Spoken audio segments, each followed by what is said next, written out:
everybody, I'm here today to tell you some used car buying tips that will prevent you from buying a lemon, prevent you from getting ripped off, and allow you to be satisfied with your purchase.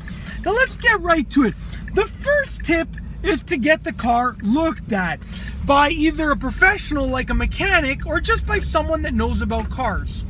You can definitely ask the seller about the car and they will probably be at least somewhat honest with you, but it's a really good idea just to get it looked at by either bringing it to a mechanic or bringing a mechanic along with you, or just bringing along a friend that knows quite a bit about cars, and allow them to do a pretty thorough inspection. It only takes like 15 to 20 minutes to do a thorough inspection and know about any major problems. Okay, so that's the first tip.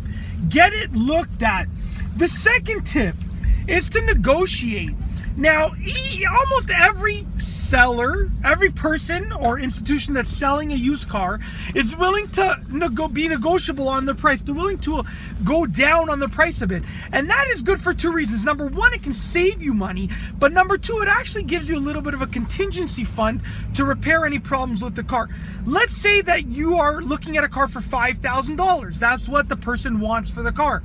If you can get that car for $4,500, that means you have an extra $500 in your pocket. And what that means that if there's no problems with the car, then you're left with an extra $500.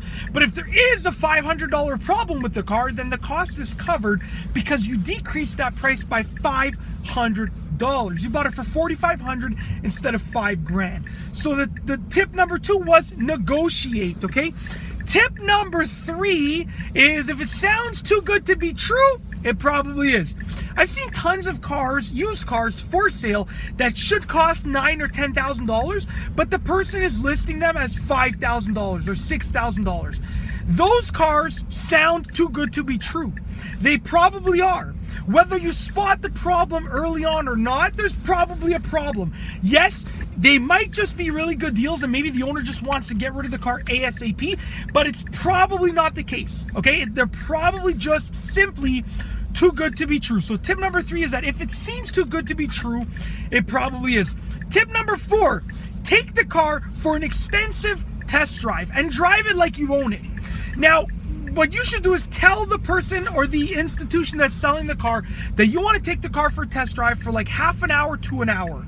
And if they have a problem with that, then go somewhere else to look for your car. Or even offer them like $10 for gas just to compensate them for the gas in the car. But you really want to drive the car in an extensive test drive, because an extensive test drive will show you any problems that are already existent on the car. It will most likely show you any problems. So don't take the car for a 5 or 10 minute test drive. Take the car for a test drive for 30 minutes to an hour. Drive it, to your work and back as if you were driving it on a regular day. Take right turns, take left turns, going forward, go in reverse, drive on the highway, drive on the main roads, go different speeds, test the brakes. Take it for a very extensive test drive. That is tip number four, okay? Tip number five is go slightly below your budget, okay? Now, the reason that I say this is because with used cars, you can encounter a surprise, and you want to be prepared for that surprise if it happens. Not a good surprise, a bad surprise, like a problem with the car.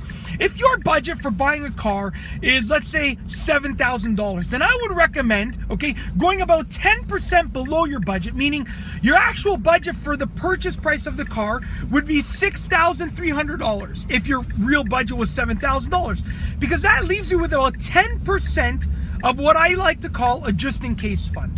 That leaves you with 10% that if, the transmission goes on the car, or it needs new brakes, or it needs new tires, or something breaks on the car early on, it leaves you with some money to actually pay for that repair without, having a shocking bill from the mechanic. So with that being said, I would say go slightly below your budget. That's tip number five. And last but not least, tip number six is understand the pros and cons of buying a used car from a private seller and buying a used car from a dealer. Now, there are various pros and cons for each of these situations, and I just want you to understand them. You can make an educated decision whether you're going to buy a car from a private seller or from a dealership. You can make that decision yourself, but I just want you to know what you're getting into with regards to the pros and cons, okay? So just understand buying a car from a private seller versus a dealership. There are upsides and downsides to each, and I just want you to be aware of them.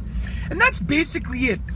In this video, I've basically gone over some used car buying tips that will prevent you from buying a lemon, prevent you from getting ripped off, and allow you to be very likely to be excited for your purchase, happy with your purchase. You don't want to be sad after you purchase a car, and these tips will help you increase the likelihood that you're actually happy with your purchase and you don't feel like you've gotten ripped off. You feel like you've gotten a great deal on a great car. That's my goal with these tips for you. If you like this video, be sure to give it a thumbs up. Let me know what you think down below in the comment section. And above all, please be sure to subscribe for more great car and driving videos just like this one. And that's all I have for you today. Thanks for watching.